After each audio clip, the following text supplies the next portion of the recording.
Donc, on va parler en microformation de la RSE des TPE. Donc, tu peux avancer. Merci beaucoup. Et on commence par une citation de Antoine de Saint-Exupéry qui dit nous n'héritons pas de la terre de nos parents, nous l'empruntons à nos enfants. C'est quand même une mentalité qui indique parfaitement ce qu'est la RSE. Nous sommes responsables vis-à-vis des générations qui viennent. C'est tout à fait l'esprit avec lequel tu avances.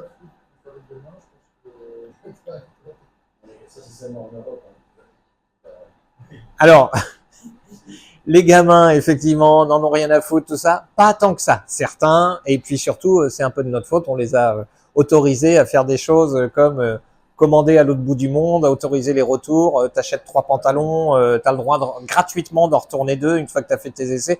C'est n'importe quoi, c'est totalement débile.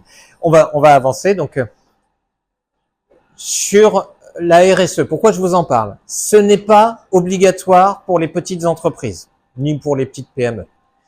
Par contre, il y a un objectif 2050 qui est une émission de carbone de moins de 2 tonnes de CO2 par citoyen. Si vous allez sur l'application, mes gestes, on va voir le nom exact de cette application.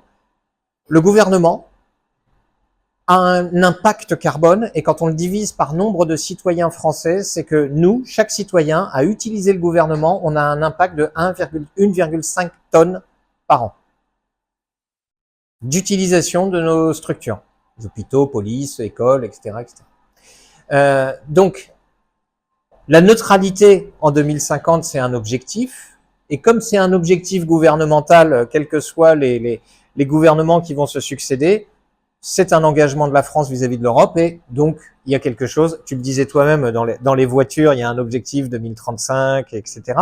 Mais c'est quelque chose vers quoi on tend. De toute façon, monsieur l'assureur, tu ne me contrediras pas, aujourd'hui on va vers des extrêmes en termes de climat, d'anomalies climatiques, et aujourd'hui un assureur ne peut plus assurer selon ses principes de linéarité et de prédictibilité, il va devoir faire face à ce qu'on appelle l'écart type. Et comme une ville comme Ribérac qui s'est fait décimer il y a 2 ans, je crois, ça a été monstrueux, et ça va se reproduire de plus en plus. Donc de toute façon, ça devient un impératif de société.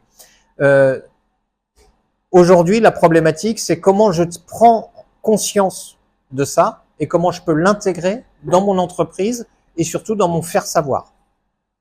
L'objectif, comme je le disais tout à l'heure, c'est pas de culpabiliser les gens, c'est de prendre conscience. RSE, alors c'est pas écologie, c'est responsabilité sociétale des entreprises. Oui, c'est ça. Et donc, ce n'est pas obligatoire, mais par exemple, lorsque l'on fait un appel d'offres pour répondre à un appel d'offres du gouvernement, vous devez expliquer votre démarche RSE dans votre entreprise. Donc, ça veut dire que si tu veux le marché, tu dois être RSE. Expliquer comment tu as intégré la RSE dans ton activité. Et donc, les démarches éco-responsables vont avoir des avantages. Votre premier avantage, c'est une visibilité, une crédibilité, un faire savoir que vous êtes conscient de ce qui se passe.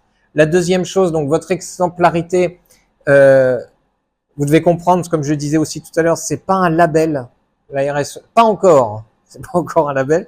Pour l'instant, c'est un chemin.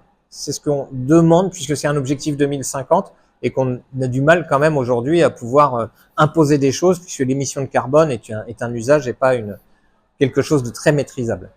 Et l'objectif aussi de cette micro-formation, c'est de vous en faire prendre conscience pour que vous ayez une petite avance sur les autres, c'est-à-dire de savoir dire, vous avez tous exprimé que vous êtes concernés, vous avez tous su formaliser la façon dont vous avancez là-dedans. Il manque juste une dernière étape qui est le faire savoir à vos clients, le faire savoir à vos partenaires, les inclure là-dedans. Donc l'idée, c'est vraiment de pouvoir se dire, si j'inclus la RSE dès à présent, ça va me permettre de pouvoir prendre de l'avance par rapport aux autres. Les 4 domaines concernés, alors il y a 3 domaines concernés principaux, mais en fait il y en a 4, c'est économie, gouvernance. Donc c'est environnemental, social, humain, éthique. Et donc, en environnemental, ça peut concerner la réduction de CO2, de carbone, mais pas que. Ça peut aussi être consommer moins d'énergie, ça peut être la gestion des déchets, la gestion de l'eau, l'éco-conception, la mobilité durable. Bref, c'est un ensemble de minimisation, de méthodes ou de solutions qui vont être mises en place pour minimiser votre impact sur l'environnement. La deuxième chose, elle est sociale. Les conditions de travail, la santé, l'inclusivité, le fait de bien vivre les uns avec les autres. Et enfin, l'économie, avec la gouvernance, qui sont l'éthique, la transparence, des achats responsables, etc., etc. Et donc ça va vous permettre d'avoir une boussole qui est de dire, OK, comment on se comporte comme des êtres humains responsables. On va voir 5 méthodes pour inclure la RSE dans vos activités. La première, ça va être d'auto-évaluer votre impact. La deuxième, un petit hack, marcher plus. Véronique, diététicienne, tu diras pas le contraire, marcher c'est bien. Communiquer en pleine conscience, consommer local autant que possible et un challenge que je vais vous proposer. Je t'en prie. La première des choses, c'est votre auto-évaluation. Petit choc, ça m'a pris 7 minutes pour me prendre une claque.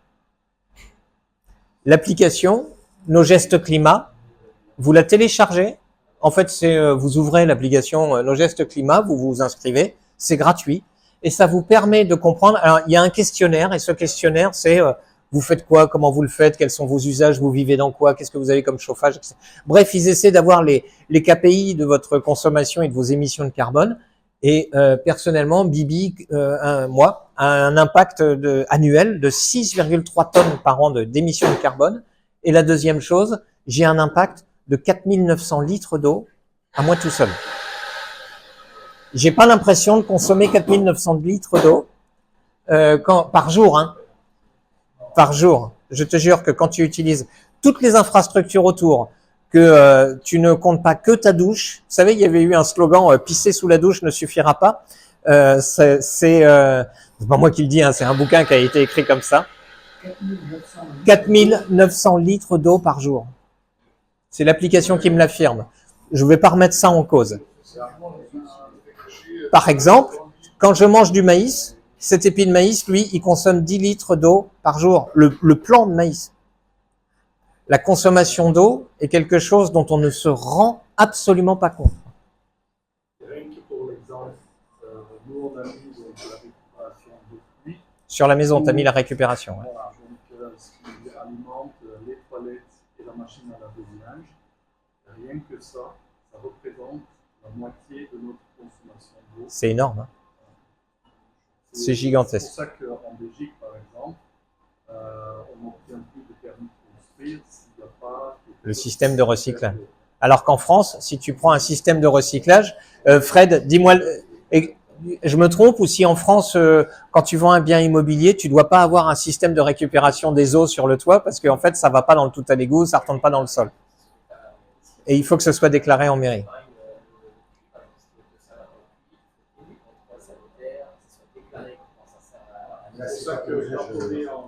Mais l'eau est un vrai sujet. On peut le faire. Quand on est en tout à l'égout, là par contre on a ce problème. Et quand on est en...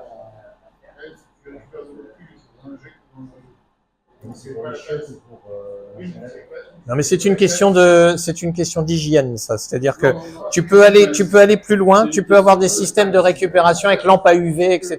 Tu achètes ton d'eau au robinet, tu achètes ton d'eau et tu payes une taxe pour le retraitement. Alors si tu prends de l'eau de pluie et tu rends un jet, tu n'auras pas payé la taxe de retraitement. Il y a un intérêt derrière, bien évidemment. Mais l'eau est aussi un sujet corollaire de l'émission de carbone. C'est un chiffre qui me semble découvert. Je t'invite à télécharger l'application Nos gestes climat. Et on va parler d'intelligence artificielle. On va parler d'intelligence artificielle. On va voir l'impact. On va aussi voir l'impact que ça en termes d'émissions de carbone, de faire une publication sur LinkedIn, etc., etc. Juste ça, en fait, vous permet de mesurer votre impact et d'avoir une prise de conscience. Et croyez-moi, c'est absolument pas culpabilisant. Tout a été fait pour que ce soit juste une prise de conscience.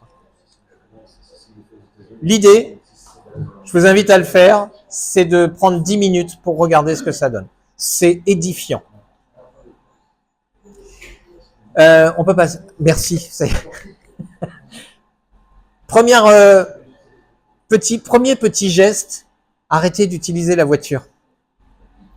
En fait, quand on regarde l'application et que à la fin elle vous donne le résultat, vous avez des tas de pistes pour diminuer votre impact sur l'eau, sur le carbone. Je trouve ça intéressant. C'est pas juste tiens tu consommes ça, c'est voilà quelques pistes. Et bizarrement, moi j'ai une voiture diesel.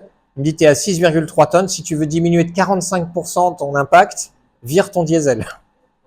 Mais, comme on le disait tout à l'heure, aller à 20 km pour faire du business et en vélo à pied, c'est compliqué. Donc, par contre, on sait que si vous allez faire 1 km à pied, ça fait pas que user les souliers, c'est 250 grammes de carbone économisé, multiplié par 300 jours. Bah, vous économisez, vous diminuez votre impact de 75 kg de carbone par an. Et donc d'avoir des usages qui sont de dire, quand je me gare sur un parking, je suis pas obligé de tourner 3 heures pour trouver la place la plus près de la porte d'entrée, quoi. Je peux marcher un peu sur le parking. Je peux aller à la banque à pied, ça va me prendre 5 minutes de plus plutôt que de prendre ma voiture, me garer. Enfin, bref, éviter le moteur à explosion. Et d'ailleurs, je pense, mais sous contrôle de nous, c'est mon référent, quand il y a une publicité, la télévision sur les médias pour les voitures, il y a un petit rappel comme consommer avec modération pour l'alcool, un rappel. Exactement. Et en fait, tout ça est lié. Hein. C'est tu veux être en meilleure santé, prends pas ta voiture, marche, émets moins de carbone, ce sera bon pour tout le monde, quoi. Et en plus, l'avantage, puisqu'on est dans une micro-formation business quand même, c'est que plus vous allez être à pied, plus vous allez déclencher des opportunités de rencontrer les gens, de voir des choses que vous n'auriez pas vues en voiture. Donc, c'est que bénéfique. On peut avancer, s'il te plaît. La troisième chose, c'est, je vous invite à vous la péter. Ça veut dire quoi? Ça veut dire, vous avez un savoir-faire, vous avez trouvé des hacks pour consommer, impacter moins votre impact carbone, votre impact sur l'eau, votre impact sociétal. Ben, faites-le savoir. L'idée, c'est pas de vous culpabiliser ou de culpabiliser les autres. L'idée, c'est d'inspirer les autres pour qu'ils vous suivent. J'ai appris, par exemple, en faisant ce travail-là, que publier sur LinkedIn a un impact de 0,3 grammes quand je publie. Par contre, je sais aussi que quand j'élimine un mail de ma boîte mail, vous savez, la corbeille, eh ben, un mail qui reste dans la corbeille, il a un impact de 10 grammes par an. Imaginez maintenant une communication. Aujourd'hui, je libère 1 kg de CO2, je vire 100 mails. Et croyez-moi, avec tout ce qu'on a comme conneries dans la boîte mail, c'est plutôt simple de virer et de minimiser l'impact. Mais, comme tu le disais, le stockage des données, l'intégralité de ces données, elle a un coût sur les serveurs et ce coût, il est inutile. Surtout qu'aujourd'hui, on en a d'autres. Et donc, je vous invite vraiment à avoir un poste utile. Alors, peut-être pas par semaine, par mois. Et dans ma corbeille, alors, moi, je libère en moyenne 100 à 150 mails par semaine. Les spams, tu peux les libérer. Les machins à liker votre photo. Super, je suis vachement... De toute façon, ça disparaîtra. À un moment donné, on peut pas continuer à avoir des firmes digitales qui continuent à nous abreuver de conneries et d'informations totalement inutiles.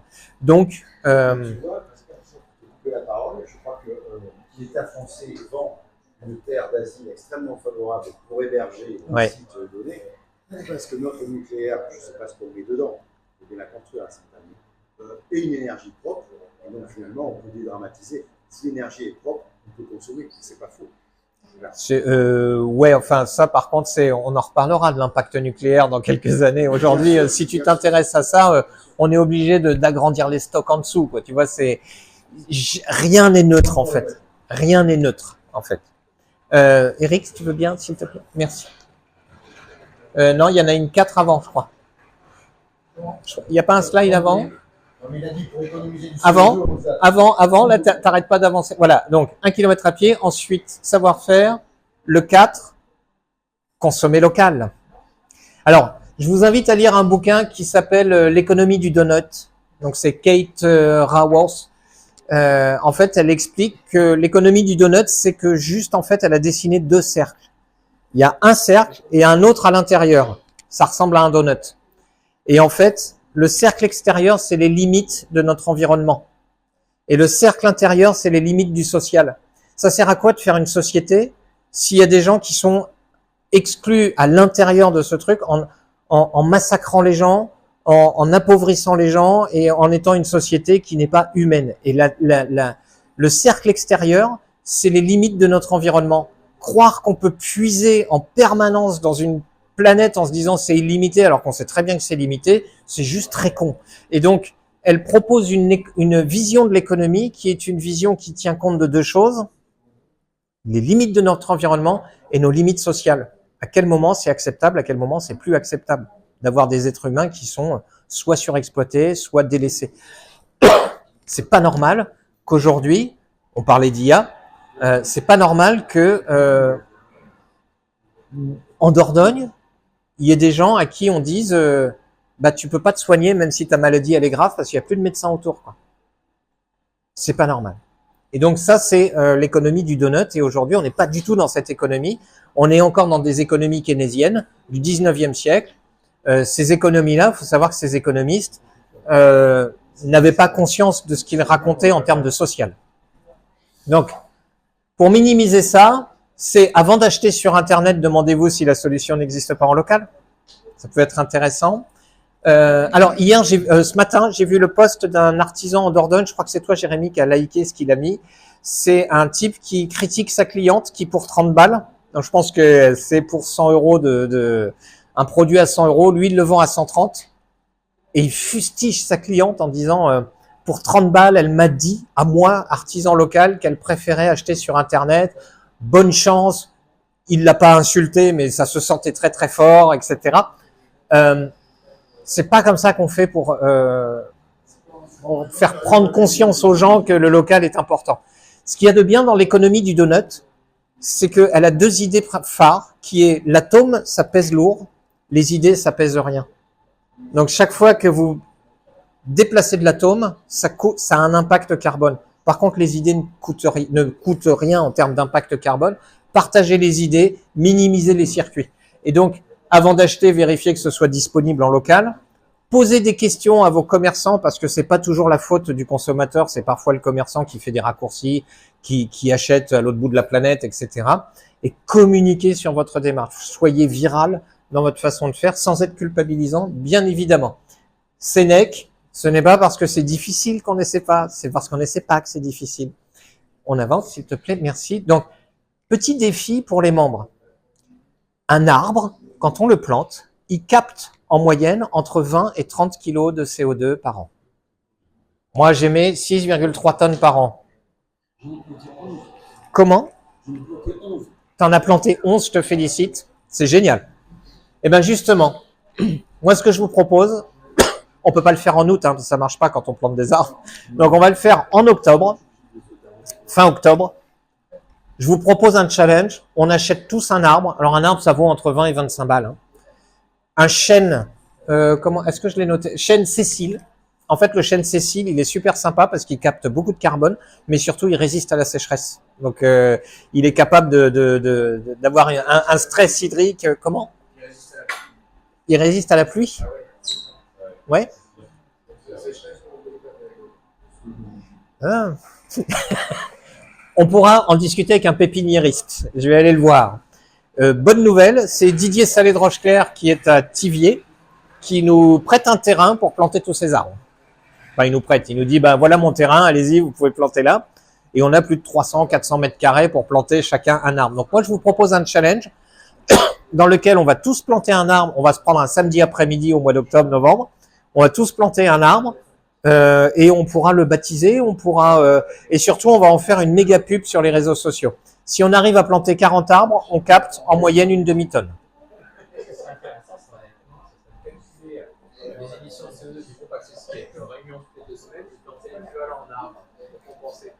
Alors, si on doit planter l'équivalent en arbre de nos réunions accessibles, va falloir une forêt.